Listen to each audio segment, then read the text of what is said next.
bastante obvia que claramente si hay un conflicto ambiental donde uno puede estar practicando o trabajando en determinada empresa o estudio que puede defender a la otra parte, tendría que cambiar de caso, tendría que manifestarlo, ¿no? Pero en esta exposición hemos querido profundizar un poco más sobre lo que significa la clínica jurídica ambiental, lo que significa la justicia ambiental desde este compromiso ético, y nos hemos dado cuenta que hay una interrelación muy fuerte, muy directa, y también con el propio proceso de aprendizaje.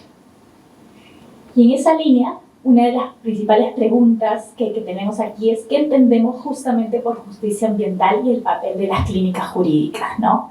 Como las clínicas jurídicas, a través del desarrollo de casos reales de interés público, responden a un doble objetivo. Por una parte, justamente formar abogados y abogadas con enfoque de sostenibilidad a través de una metodología activa, donde se busca que el estudiante aprenda haciendo. Porque como bien dicen, uno escucha y entiende, pero uno hace y comprende. Y por otra parte, también al llevar casos reales de interés públicos, pueda justamente contribuir a reducir las barreras de acceso a la justicia ambiental y a las barreras de acceso a la justicia climática también que hoy en día existen, ¿no? Entonces, a través de la clínica jurídica ambiental, capacitamos abogados, abogadas en justicia, centrándonos también en las relaciones con las comunidades y articulando actores, porque uno de nuestros principales móviles también es no duplicar esfuerzos. Queremos complementar los esfuerzos existentes y eso también conlleva a que podamos identificar qué es lo que está pasando, qué necesita el funcionario público del sector ambiental, qué pasa, qué están haciendo las organizaciones de sociedad civil, los privados, las buenas prácticas, y en ese sentido podamos articular estos esfuerzos, lo cual también es todo un compromiso con la gestión. Y dentro de ello también venía a nuestra mente la pregunta sobre el cliente. ¿Quién es el cliente dentro de las clínicas jurídicas ambientales? Tenemos un cliente, el medio ambiente viene a ser el cliente, en esta lógica justamente de interés difuso. Y claro, cuando pensamos en cliente y en el método clínico, si bien está la parte de la naturaleza, como justamente aquel sujeto, objeto que hoy en día justamente está siendo cuestionado también en varios países, como lo vemos a nivel legal, también es el propio proceso de aprendizaje. Para nosotros es todo un desafío, muchas veces que puedan llegar comunidades, congresistas también, pidiéndonos aportes fiscales ambientales, ONGs, y nos dicen queremos que participes en este caso. Pero también queremos nosotros ser muy honestos y muy transparentes, que nuestra aproximación va a ser también centrándonos en el proceso de aprendizaje de los estudiantes, que no vamos a poder tener para mañana la demanda, el amicus o el aporte para el proyecto de ley, porque eso no quiere, si fuera así no daríamos espacio a un proceso de aprendizaje, donde el estudiante necesita investigar, necesita recibir feedback, necesita equivocarse, ¿no? Porque en este proceso de ver casos también nos vamos a equivocar y también es mostrarle a los estudiantes que es parte del proceso y así también aprendemos. Y es realmente desafiante también éticamente porque nos encontramos con estudiantes casi en onceavo, doceavo ciclo, donde sí hay una expectativa de que desde la clase se les diga cuál es el caso, cómo hay que llevarlo y cuándo hay que llevarlo. Y entramos en un proceso ético también de desafío donde tenemos que acompañar más que dirigir. Y en esa lógica justamente quería darle el paso ahora a Flor Ángela Chirles para que nos cuenten un poco más de detalle de esta metodología, donde hoy día tenemos 14 estudiantes y 14 voluntarios. Nos han dado un salón en psicología justamente porque quieren seguir llevando casos y quieren justamente contribuir al tema de acceso a la justicia ambiental, pero también un proceso de aprendizaje. Hola, ¿qué tal? Bueno, ya me han presentado varias veces, mi nombre es Flor Ángel. Yo soy egresada de la carrera de Derecho, ya bachiller. Bueno, específicamente yo empecé en clínica jurídica como alumna, actualmente soy voluntaria y yo me quiero centrar básicamente en lo que hemos experimentado desde lo que yo he podido vivir hasta la actualidad respecto a lo que viene a ser la responsabilidad ética, que lo relaciono bastante con la responsabilidad social universitaria que formamos justamente dentro de este espacio. Buscamos de que los alumnos no solamente se queden con el aprendizaje durante lo que dura un ciclo académico dentro de la clínica, sino que también lo puedan ejercer dentro de su vida profesional, académica y extracurricularmente en otros espacios, ¿no? Una cuestión muy básica que se puede apreciar desde que uno entra al aula es de que siempre lo que se solicita es de que presenten una problemática que ven en su día a día. Yo me acuerdo que la primera vez que me dijeron, plantea una problemática que has visto de materia ambiental, se venían varios casos, pero la cuestión es de que lo que te piden no solamente es identificar, porque identificar problemas todos lo podemos hacer, sino cuál es la vía que podemos utilizar frente a esta problemática, cuáles serían los pasos, cuál sería el plan. Obviamente que es acompañado, la profesora, el equipo docente siempre está ahí presente, pero lo que se busca es empoderar al alumno, no es una visión paternalista de hacer un seguimiento constante, sino es de que ver cómo es que ellos también, de alguna otra forma, se pueden llegar a relacionar con distintos actores con los cuales llegamos a socializar, ya sea entidades públicas, privadas, ONGs, a través de entrevistas, consultas también con actores específicos a los cuales abarcamos con las diferentes poblaciones con las cuales hemos trabajado, ¿no? Específicamente defensores ambientales, comunidades pesqueras, actualmente también hemos visto temas de fauna. Ahora quisiera pasar a la siguiente PPT. Ya. Respecto al rol interdisciplinario. Justamente la clínica ambiental ha permitido de alguna forma tener como que también problemas éticos o conflictos éticos al tratar también con diversos especialistas de diversas carreras, ya que ambiental es transversal, no solamente haber un problema desde un ámbito jurídico, sino que también se ve desde un ámbito social y económico. Esto que permite de que los alumnos tengan una visión un poco más clara del problema, no desde una sola mirada, sino desde una mirada más global de cómo es que pueden confluir y se puede llegar a colaborar a partir de distintas especialidades, ¿no? A partir de la consulta con biólogos, ingenieros y hasta se podría decir personas que también tienen que ver con temas sociales, ¿no?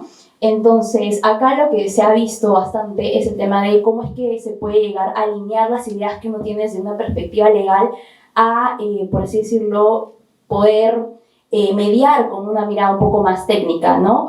Hace poco veíamos también el tema en un caso marino, donde los alumnos que querían realizar un amicus, cómo es que lo planteaban sin llegar a tener una postura parcializada, sin llegar a tener una mirada solamente legal, porque ahí confluían temas sociales, los intereses de los pescadores, los intereses de la parte privada, de entidades de la industria pesquera, y también temas ya de la naturaleza, de que es la área natural protegida, específicamente Paracas, ¿no? Pasamos a la siguiente PPT. Ya sí, dilemas éticos. Los dilemas éticos presentados en los casos es justamente cómo es que los alumnos han buscado separar tal vez de alguna otra forma visiones a través de ya lo que viene a ser el contacto directo con los actores, ¿no? Me acuerdo que en mi experiencia particular, en el caso de defensores ambientales, tuvimos la experiencia de poder conversar específicamente con varias entidades y también actores, entre ellos un defensor ambiental, el cual no vamos a mencionar el nombre, pero específicamente cómo llegamos a ese punto de no querer revelar identidades dentro de la clínica, fue por la sensibilidad del caso y el contexto específico que comprendimos al entender todo el contexto que abarca ser un defensor ambiental en el Perú y sobre todo en la Amazonía. Básicamente, cómo es de que tal vez desde la academia siempre nos enseñan cuáles son los mecanismos legales, pero cuando lo pasamos a la práctica nos damos cuenta de que hay limitaciones hasta geográficas, económicas, y depende mucho también del acceso que, que los defensores puedan llegar a tener. Esto nos lleva a dos misiones claves que tiene la clínica, que las dividimos en dos partes, que es primero, contribuir a reducir las brechas de acceso a la justicia ambiental y lo que viene a ser la formación de abogados con un enfoque sostenible. Para finalizar y darle pase a Shirley, yo solamente me quiero centrar en justamente dos obstáculos más. En principio, lo que viene a ser el trato con comunidades, que sigue siendo un desafío que poco a poco vamos implementando con lo que viene a ser la aplicación de los casos, y en segundo lugar, el tema de justamente cómo es que nosotros desde la clínica damos una retribución una vez de que buscamos coordinar o comunicarnos con esas comunidades, que eso no solamente se quede en que ellos nos den la información que necesitamos o que requiramos de ellos, sino también de que desde nosotros, desde nuestras posibilidades, podamos armar productos académicos al finalizar cada ciclo. A ver si le doy el pase a Jenny. Buenas noches con todos y todas. Continuando la línea que ya ha venido manifestando Flor Ángel, tenemos sin duda dilemas éticos que hemos podido experimentar en el trayecto del proceso de aprendizaje en la clínica jurídica ambiental. Entre ellos tenemos el impacto en las comunidades.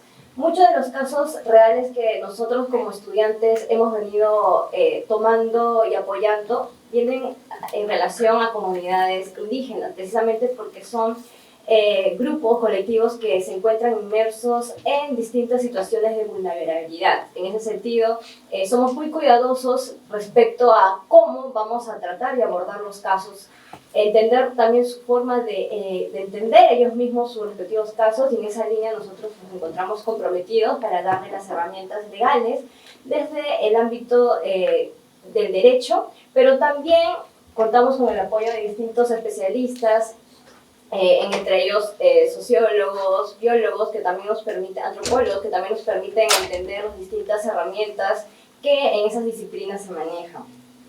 Por otro lado, también tenemos el dilema ético referido a la confidencialidad. Como estudiantes somos conscientes que existen ciertos temas delicados que no pueden ser abordados de manera pública.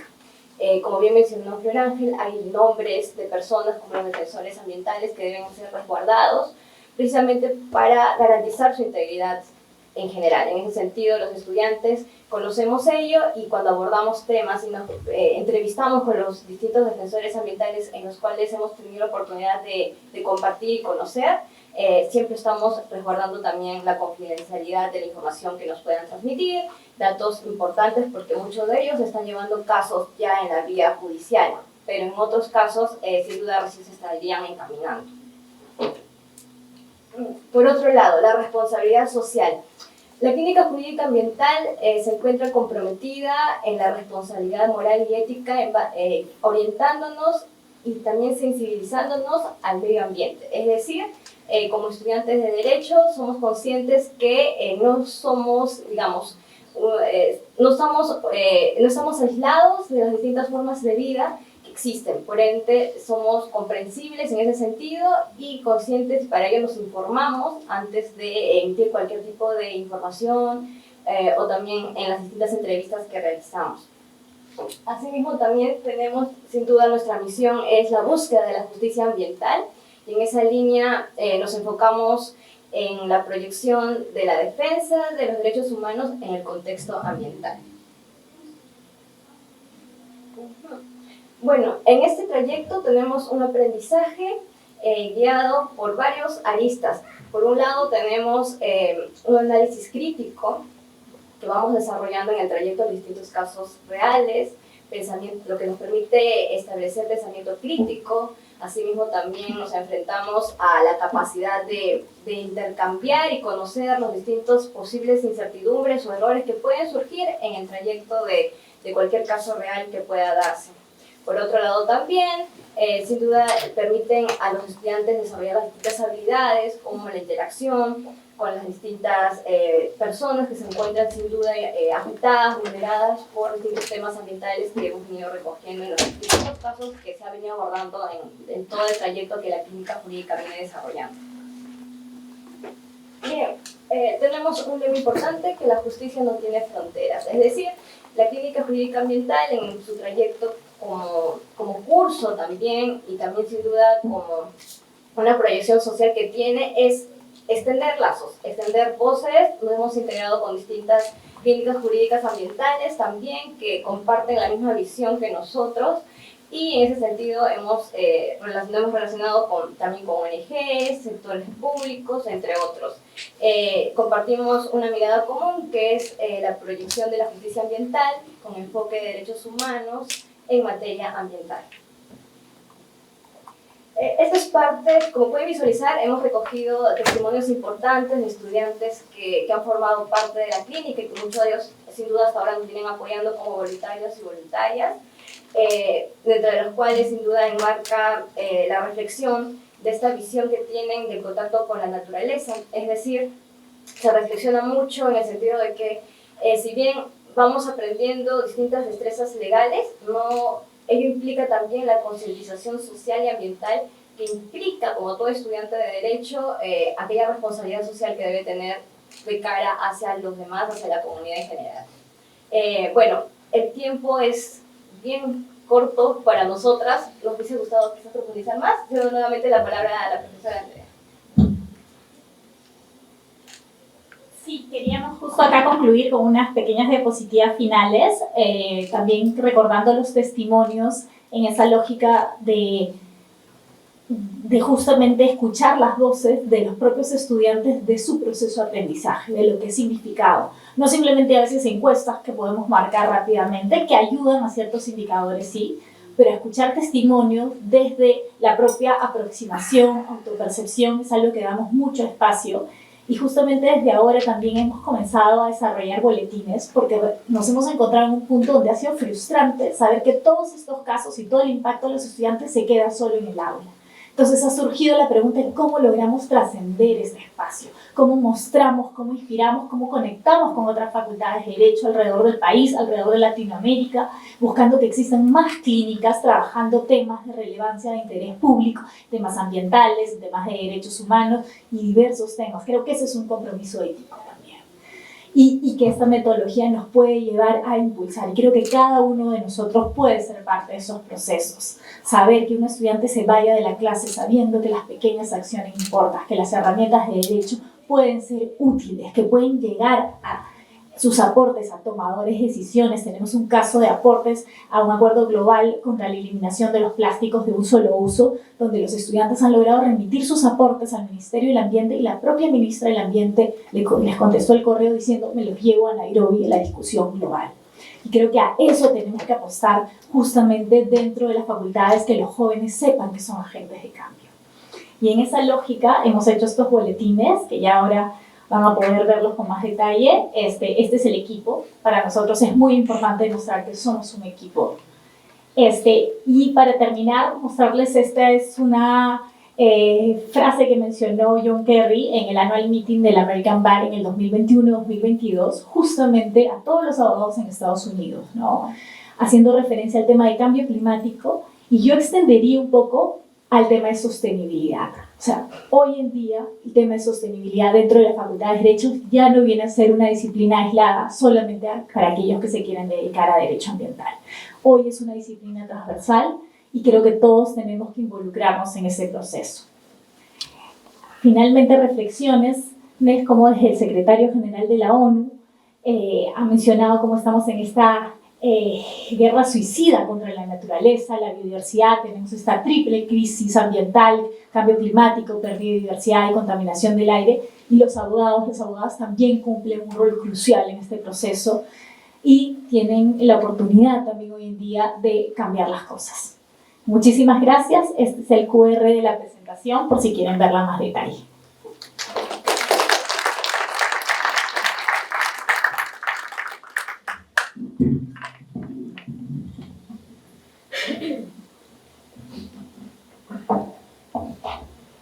Buenas tardes con todos.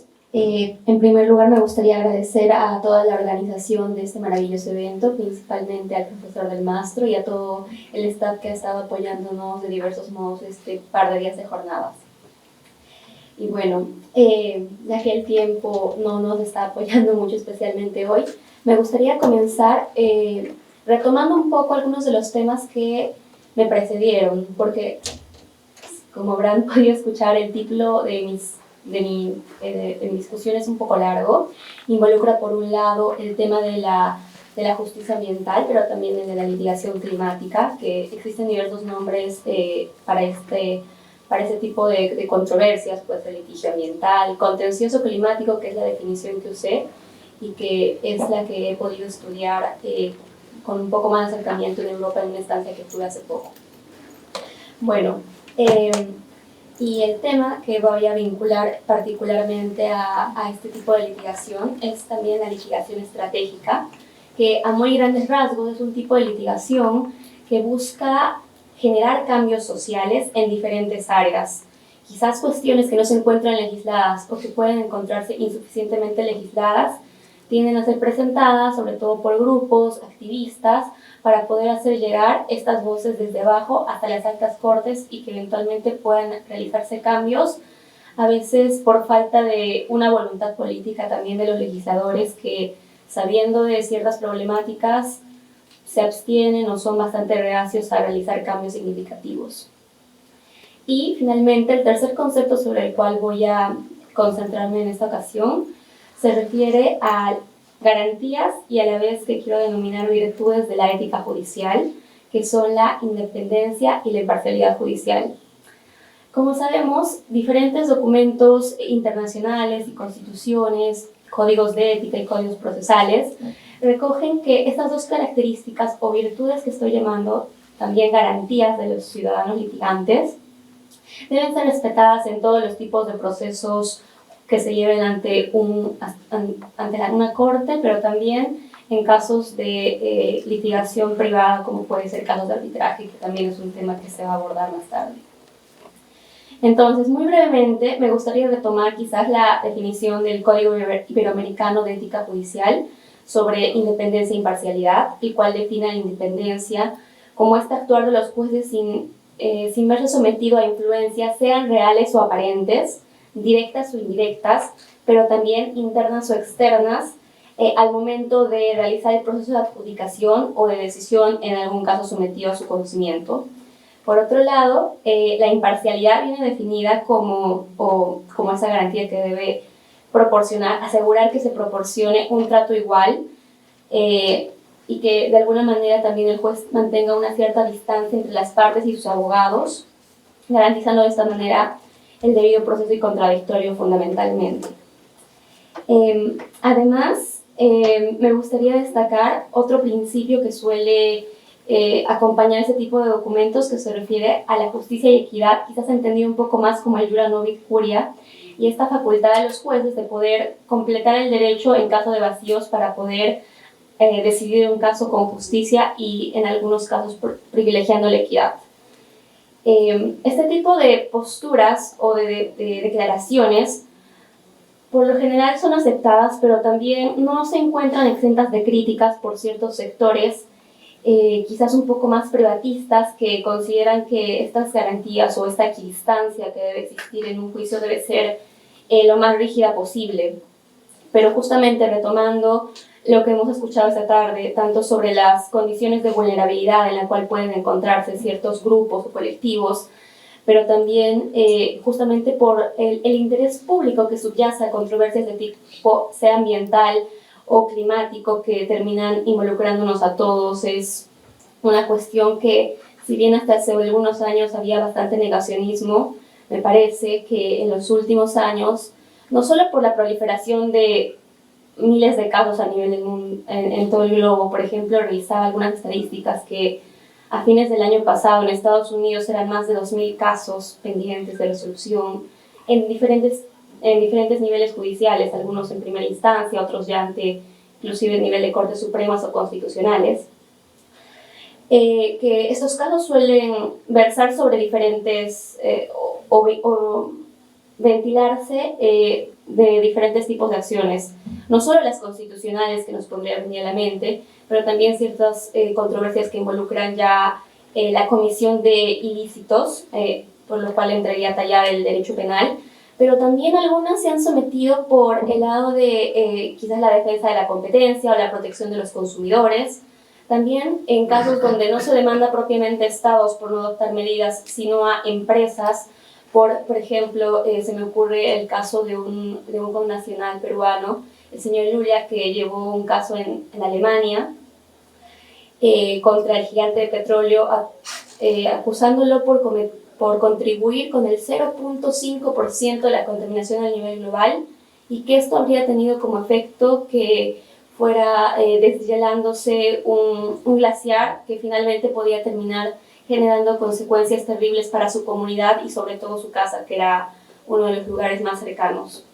Entonces, en un primer momento, por ejemplo, en este caso, hubo una cierta reticencia de siquiera admitir a trámite este tipo de controversias, diciendo que, por ejemplo, como hace poco fue en el caso Giudizio Universal en Italia, que esto escapaba a la separación de poderes, que era competencia de, por ejemplo, el poder legislativo, de emitir normativas particulares, por ejemplo, para determinar cuáles son los niveles máximos de contaminación o de emisiones que eventualmente pueden tener las empresas, y diferentes tipos de regulaciones que no solamente se limitan a este grado, sino también pueden trascender a regulaciones de nivel regional, como en el caso de la Unión Europea y otros contextos. Entonces, retomando estas consideraciones sobre la independencia y la imparcialidad, en efecto, cuando se resuelven este tipo de controversias, el lenguaje es un aspecto que toma particular importancia. Por ejemplo, si una corte tiene la iniciativa de adoptar o de proteger, por ejemplo, un cuerpo de agua, un bosque, árboles, como ha sucedido en algunos lugares, nos preguntamos cómo es que llega a determinar que esto pueda tener una personalidad jurídica o por qué justamente tendría que ser merecedor de protección y a qué niveles. En muchos de estos casos, ciertamente, participan amicus curiae, sean clínicas jurídicas, sean abogados particulares o instituciones con intereses similares de protección que no actúan propiamente como demandantes o demandados. Entonces, en el caso de estos amicus curiae, muchas veces es más difícil controlar la participación que tienen, porque en tanto expertos puede que exista una suerte de deferencia judicial, tender a privilegiar estas opiniones técnicas, sea a nivel jurídico de la construcción, de cómo podemos reconocer un derecho o una personalidad jurídica, pero también a niveles de determinar umbrales de contaminación, como el caso que mencionaba el señor Luria. Determinar que es el 0,5% parece en algunos casos ridículo. Por ejemplo, si nos vamos a un caso de responsabilidad civil más tradicional, diríamos no, tal vez el nexo es bastante débil. Entonces, estos son algunos quizás de los desafíos que tienen que enfrentar las autoridades judiciales al momento de decidir cuestiones de ese tipo. Podría cuestionarse a sí mismo su imparcialidad por justamente retomar términos que hayan empleado alguna de las partes en su decisión final, o como decía, sujetos que hayan intervenido de alguna manera, pero que esto quizás no sea tan claro o tan controlable al momento de quizás poner una apelación o al momento de uno propiamente analizar el contenido de la resolución adoptada. Otro caso o otros escenarios que se me ocurren sobre este tipo de controversias que podrían verse cuestionadas desde diferentes puntos es el tema de la transparencia que comentaba sobre la controlabilidad de ciertas argumentaciones que puedan ser plasmadas en ciertas decisiones. Y finalmente, quizás la nunca finalizada discusión sobre hasta qué punto podemos considerar que se está realizando un ejercicio de interpretación jurídica y cuándo se está creando derecho. A nivel de doctrina, es muy discutido el asunto todavía. Algunos consideran que el mero hecho de determinar cuál es la norma aplicable a un caso concreto va más allá de la interpretación que está creando. Es un acto genuino de creación normativa, porque va a terminar también decidiendo este caso y posiblemente incluyendo casos anteriores. En ese sentido, también existe la posibilidad de alejarse de este tipo de pronunciamientos, pero una vez que estos se van consolidando, ciertamente terminan influenciando también las decisiones. Claramente podemos vernos inclinados a querer que exista una suerte de predictibilidad, que tengamos una jurisprudencia constante en el tiempo y que nos permita tener más o menos, si no la certeza, una alta probabilidad de saber cómo es que van a ser decididos ciertos casos. Y este puede ser sin duda otro tema que puede entrar en controversia, ya que la independencia y la imparcialidad no solamente pueden verse trastocadas o en peligro por agentes externos, sino también, como decía, por agentes internos. No solamente podemos pensar que grupos políticos, colectivos puedan tratar de hacer llegar sus voces, pero también tal vez lobbies empresariales, entre otros, o inclusive otras ramas del gobierno, tales como el ejecutivo y el legislativo, de acuerdo a cada modelo nacional que dé más o menos prerrogativas a uno de control a otro, justamente para tratar de mantener estos check and balances. Bueno, ya me están avisando que se acaba el tiempo, entonces yo, más que proponer unas conclusiones como tales, me gustaría dejar abierta la discusión sobre estos diseños que voy dando para poder entablar una conversación más profunda sobre alguno de los temas particulares. Quizás de la clínica tengan muchas experiencias valiosas que compartir, justamente también por estos temas que nos comentaban, que hay que tener mucho tacto quizás para tratar con ciertos casos que pueden terminar influenciando bastante o también poniendo en peligro no solamente el centro de la controversia, que es el tema ambiental o de la naturaleza o de algún caso de contaminación, pero a las propias personas que los circundan, y no solo a un defensor, sino a toda una comunidad que puede verse desplazada en el interín de una controversia que tenga que vincularse con este tipo de cuestiones. Gracias.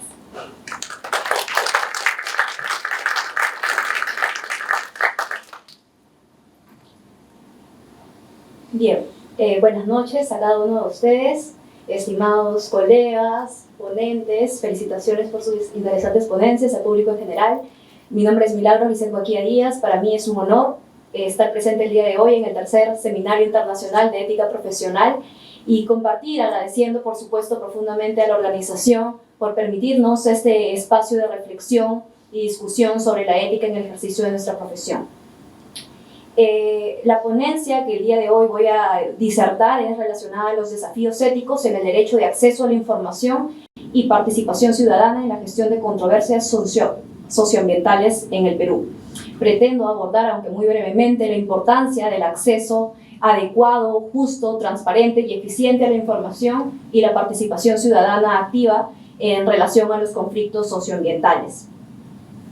En cuanto al marco normativo del derecho a participación y el acceso a la información, este está sólidamente respaldado por la Constitución Política de nuestro país y por los instrumentos internacionales. Tenemos, por ejemplo, el principio 10 de la Declaración de Río de 1992, que establece el derecho de los ciudadanos a participar activamente en los procesos de toma de decisiones ambientales, así como a acceder a información ambiental de manera clara y transparente.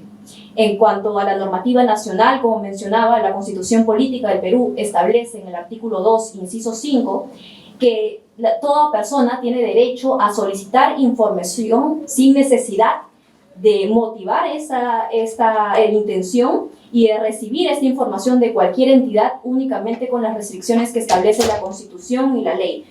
Información confidencial, relacionada a seguridad nacional, secreta, etc. Tenemos también la Ley General del Ambiente, que es el principal cuerpo normativo de nuestro país relacionado a la protección del medio ambiente, la Ley de Transparencia y Acceso a la Información Pública, la Ley de Consulta Previa y otros reglamentos, decretos, instrumentos y políticas ambientales que reconocen esos derechos en el marco de un Estado que promueve el Estado de Derecho Ambiental. Relacionado con esto, el Sistema Nacional de Evaluación de Impacto Ambiental requiere a las autoridades de todos los niveles estatales que emitan normas que garanticen el acceso a la información ambiental y la participación de la ciudadanía en el proceso de evaluación de impacto ambiental desde las etapas iniciales. En los últimos años, justamente por esta razón, los sectores productivos y extractivos han desarrollado marcos regulatorios que regulan la implementación de la participación ciudadana en este tipo de procesos. A pesar de contar con un marco legal aparentemente robusto sobre estos derechos que tienen incluso base constitucional y base en instrumentos internacionales, la realidad en nuestro país refleja que este ejercicio no se está desarrollando adecuadamente en nuestro país. Este año se realizó la tercera conferencia de partes del Acuerdo de Escazú, conforme lo indicó la Comisión Económica de América Latina y el Caribe. Participaron 16 estados parte y 9 delegaciones, representantes de 9 delegaciones de países observadores, países que no ratificaron este acuerdo, como el Perú. Y en este evento participó el actual defensor del pueblo, Josué Gutiérrez. Indicó una situación muy importante. Él señaló en su exposición que el 60% de los problemas sociales en nuestro país estaban relacionados con problemas ambientales.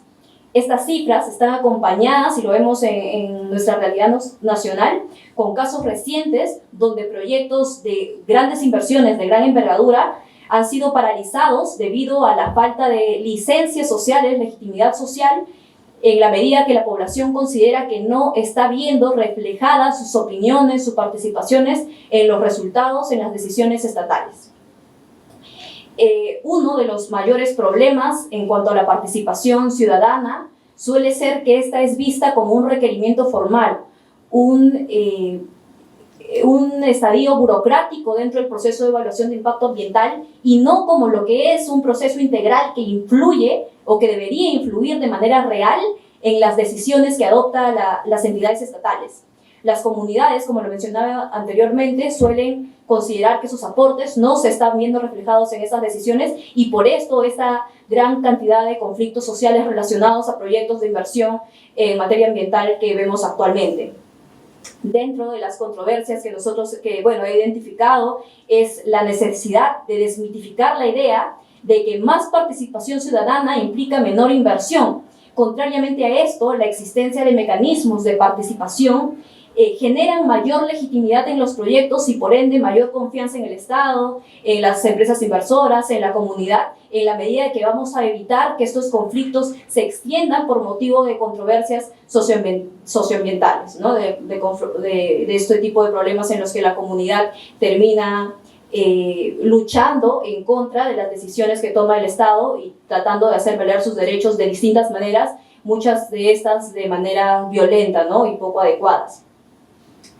En cuanto al acceso a la información ambiental, también es necesario que tanto los operadores como las autoridades tomen en cuenta que hay muchas zonas rurales y comunidades indígenas que mantienen muchos problemas relacionados en cuanto al ejercicio efectivo de su derecho del acceso a la información ambiental, por falta de acceso a la tecnología, por falta de conocimientos del ejercicio pleno de sus derechos, por problemas o ausencia en cuanto a la traducción a lenguas nativas y la complejidad técnica de los documentos, la dificultad para comprender los mismos. A pesar de lo que ha indicado la Ley de Transparencia y Acceso a la Información, estos problemas todavía se están viendo reflejados en la comunidad.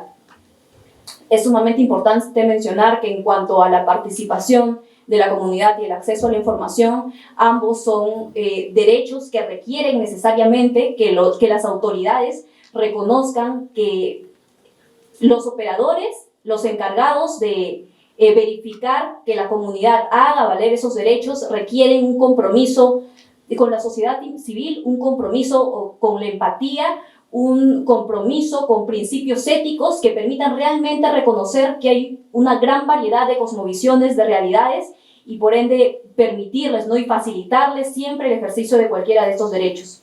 De la misma manera, si bien identificamos una normativa actual en cuanto a ambos derechos, la participación ciudadana en temas ambientales y el acceso a la información ambiental, no podemos permitir que esta regulación actualmente existente sea un límite o un obstáculo para continuar buscando una mejora normativa. Debemos basarnos en las experiencias, no solamente de la realidad nacional, de cómo se han visto reflejadas las normativas actuales, sino sobre todo en las experiencias a nivel internacional de cómo se están desarrollando estas prácticas.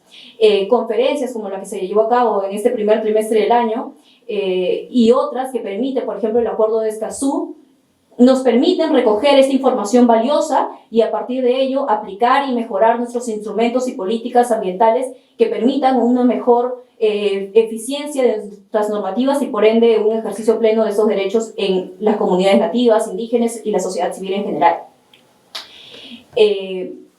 Bueno, entiendo que el tiempo es bastante corto, pero no quisiera culminar indicando que el ejercicio pleno de estos derechos, o más bien el hecho de que el Estado garantice su ejercicio pleno, no puede ser posible sin la existencia de principios éticos y de una construcción ética conjunta que permita un diálogo siempre constructivo, reflexivo, eficiente, empático y transparente entre el Estado, los operadores, intermediarios y la sociedad civil.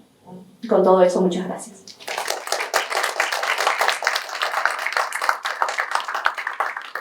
Agradecemos a nuestras ponentes y empezamos con la sección de preguntas.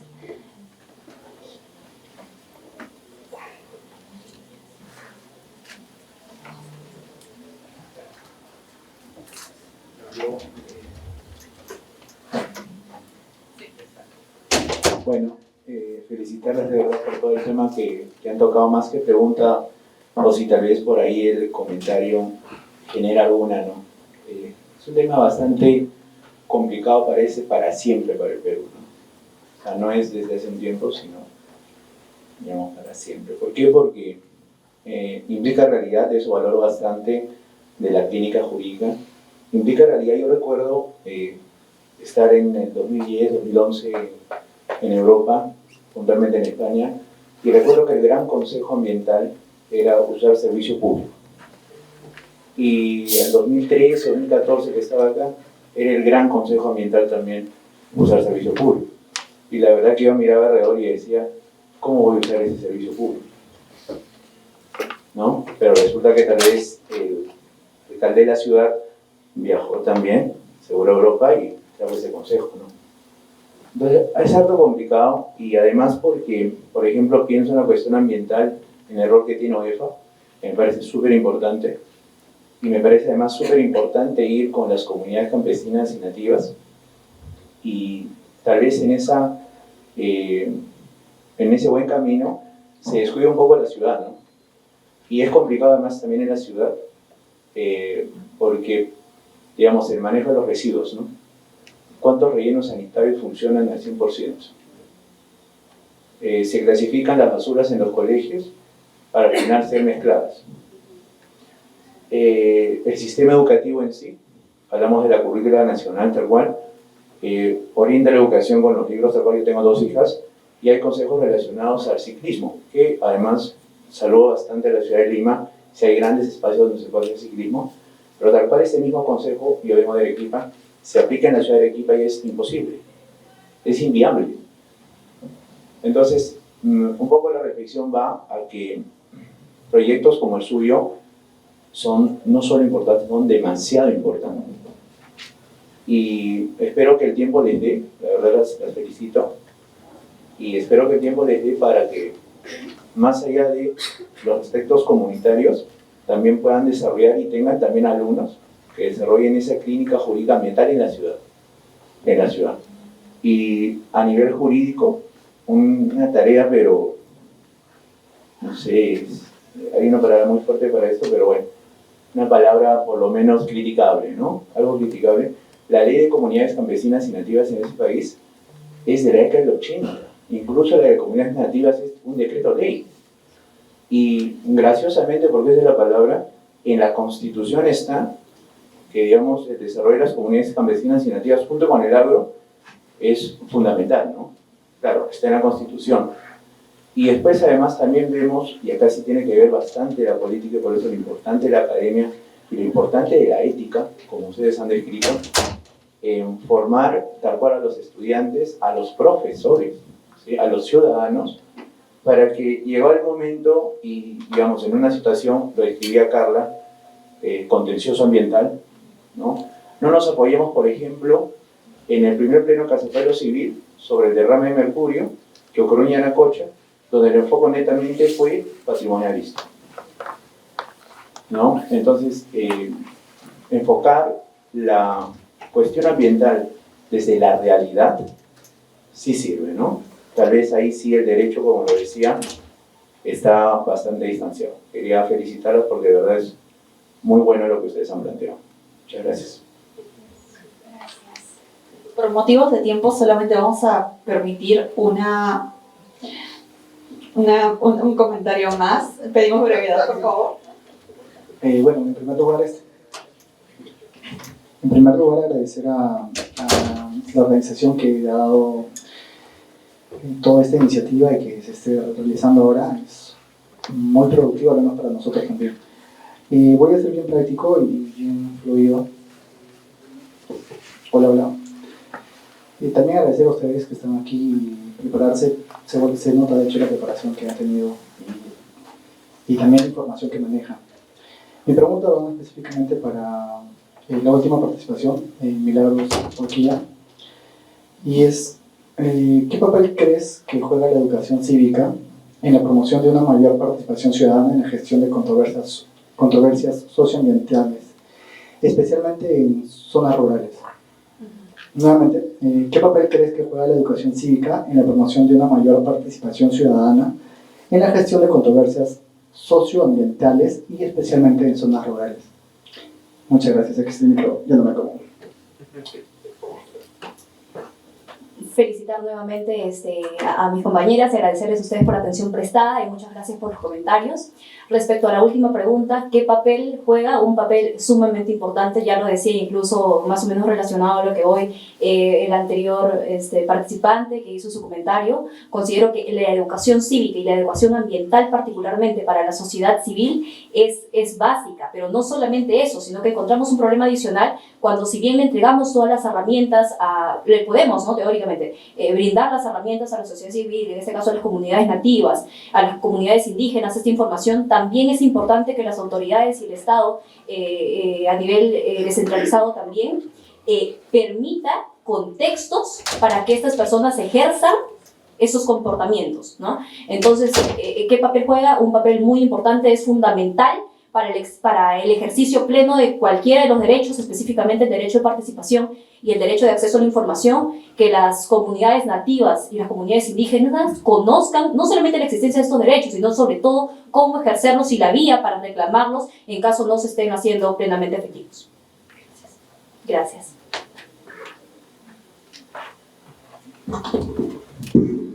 Bueno, brevemente, justamente vas al primer comentario también. Parte de la metodología de la clínica jurídica, las primeras sesiones son identificar un caso. Y nos damos cuenta justamente en ese proceso cómo hemos normalizado los problemas ambientales, hemos dejado de sensibilizarnos. Si en la cuadra nuestra casa no recoge la municipalidad la basura, es normal, ¿no? Y no nos damos cuenta que desde el derecho hay herramientas para justamente exigirle a la institución competente que justamente accione, ¿no? Que cumpla con sus funciones. Y cómo presionarlas, que no ni siquiera implican un litigio propiamente, porque hay acciones desde el litigio, pero también acciones desde otras herramientas que tiene el derecho, que pueden ser a nivel administrativo, civil, constitucional, de incidencia, de advocacy. O sea, también es parte de ese proceso y donde estamos tratando justamente de desarrollar muchas herramientas a nivel de políticas públicas, también desde las clínicas, que puedan contribuir en ese proceso. Entonces, sí es un llamado a la acción que se puede hacer desde las ciudades, desde las comunidades, porque los problemas ambientales son parte de nuestro día a día y las solicitudes de acceso a la información, la participación, creo que es un eje medular también en el núcleo de la metodología de clínicas. Así que también conecto mucho con las exposiciones anteriores. Muchísimas gracias.